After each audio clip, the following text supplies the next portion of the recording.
Hello, good morning friends. Myself Jatin Dave from Asapura School, Bhuj. Today we are going to continue in mathematics chapter number 1, number system. Today we are studying to express the following in the form of P upon Q, where P and Q are integer and Q does not equal to 0. That means आज हम देखने जा रहे हैं, previous video में हमने देखा था कि कोई भी नंबर हो P अपॉन Q फॉर्म में, रेशनल नंबर हो, उस रेशनल नंबर को डेसिमल फॉर्म में किस तरह से कन्वर्ट करते हैं। आज हम इसे उल्टा काम देखने जा रहे हैं, मतलब कि हमें डेसिमल नंबर दिया है और उस डेसिमल नंबर को, गिवन डेसिमल नंबर को हमें एक्सप्रेस करना है P अपॉन Q फॉर्म में। दैट मीन्स रेशनल नंबर में इसे कन्वर्ट करना है P upon Q फॉर्म में, where P and Q are the integers and Q does not equal to 0. इस फॉर्म में हमें इसे ट्रांसफर करना है। So let's see how to express the following forms, मतलब कि डेसिमल नंबर्स जो हमारे पास डिफरेंट नंबर्स हैं, उसे हम किस तरह से P upon Q फॉर्म में कन्वर्ट करने जा रहे हैं। So let's see the question number 1 from your textbook, exercise number 1.3. Question number 1 is 0.6 bar. 0.6 bar. Okay, let x is equal to 0.6 bar. That means 0.6666 infinitively. इस number का मतलब ये है 0.6 बार, इसमें 6 डिजिट है, वो 1 सिंगल डिजिट है जो रिपीटिंग डिजिट है, रिकरिंग डिजिट है, और इन्फिनिटिव टाइम्स यही हमें क्वेश्चन के फॉर्म में मिलने वाली है। तो इस नंबर को सबसे पहले हमने इसके लिए x एज्यूम कर लिया है। So let x is equal to 0.6 bar, that means 0.6666। Since there is a one repeating digit which is 6, यहाँ पर एक ही रिपीटिंग डिजिट है और वो है 6। So we multiply both the side by 10। एक डिजिट रिपीट हो रही है, इसलिए हम दोनों तरफ 10 से मल्टीप्लाई करेंगे।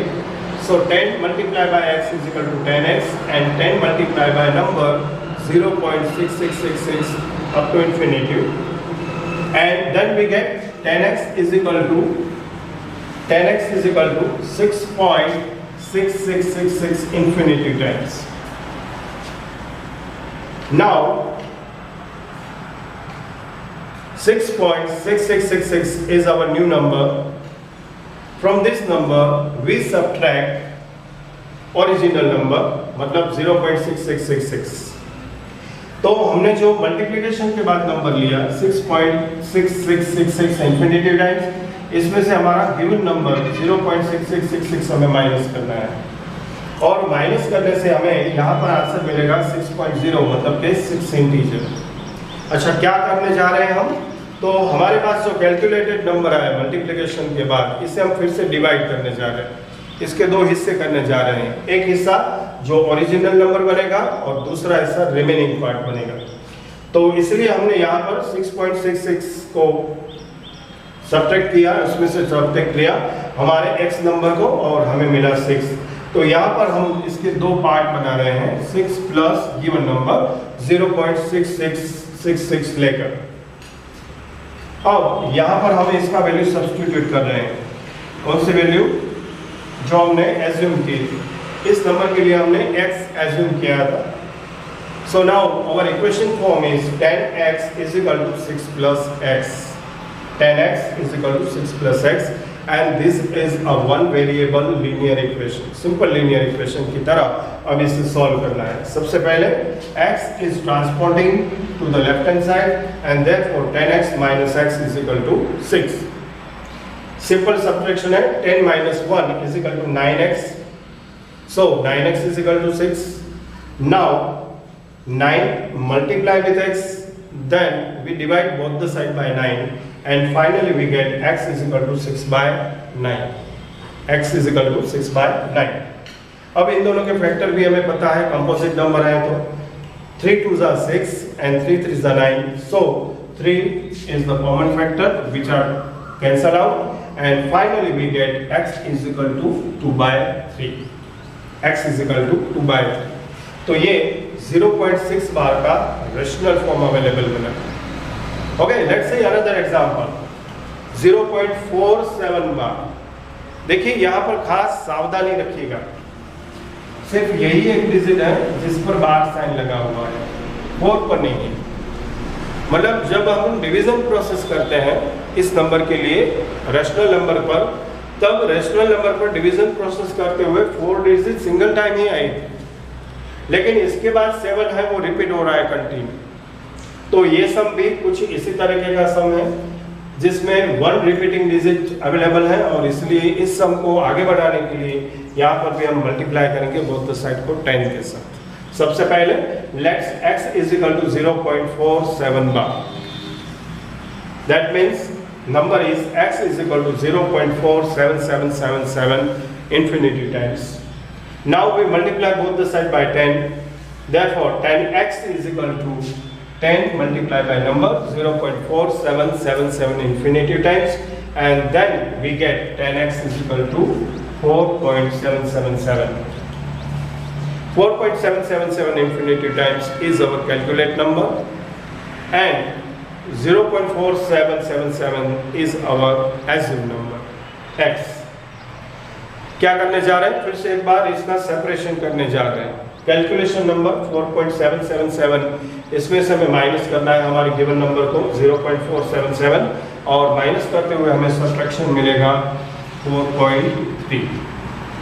तो जो कैलकुलेटेड नंबर है इसे हम डिवाइड कर रहे हैं, 2 हिस्सों में स्प्लिट कर रहे हैं। एक हिस्सा बनेगा 4.3 और दूसरा वापस original number 0.477 infinity times. So now 10x is equal to 4.3 and substitute the value of 0.477 infinity times, which substitute is equal to x. Then we get the simpler linear equation 10x is equal to 4.3 plus x. Now x is transporting to the left hand side again, and 10 minus x is equal to 4.3. 10 minus x is equal to 9x is equal to 4.3. Now divided both the side by 9, therefore x is equal to 4.3 by 9. Now remove the decimal 4.3 में से, तो decimal remove करते हुए denominator में 10 लगेगा, 1 digit behind the decimal है, इसलिए therefore x is equal to 43 by 9 into 1090. So finally we get x is equal to 43 by 90 is our answer. इन दोनों क्वेश्चन को आपको समझाया, एक्सप्लेन किया। अब तीसरा जो क्वेश्चन है वो हम साथ परफॉर्म करने जा रहे हैं। So please open your notebook and calculate with me. मैं भी साथ में काउंट करता जा रहा हूँ बोर्ड पर, आप भी अपनी नोटबुक में ट्राई कीजिए और इसे सॉल्व करने की कोशिश करेंगे। हमारा थर्ड गिवन नंबर है 1.27 bar, 1.27 bar. So first of all let x is equal to 1.27 bar, that means 1.2727 is repeating digit. Since there is 2 repeating digits,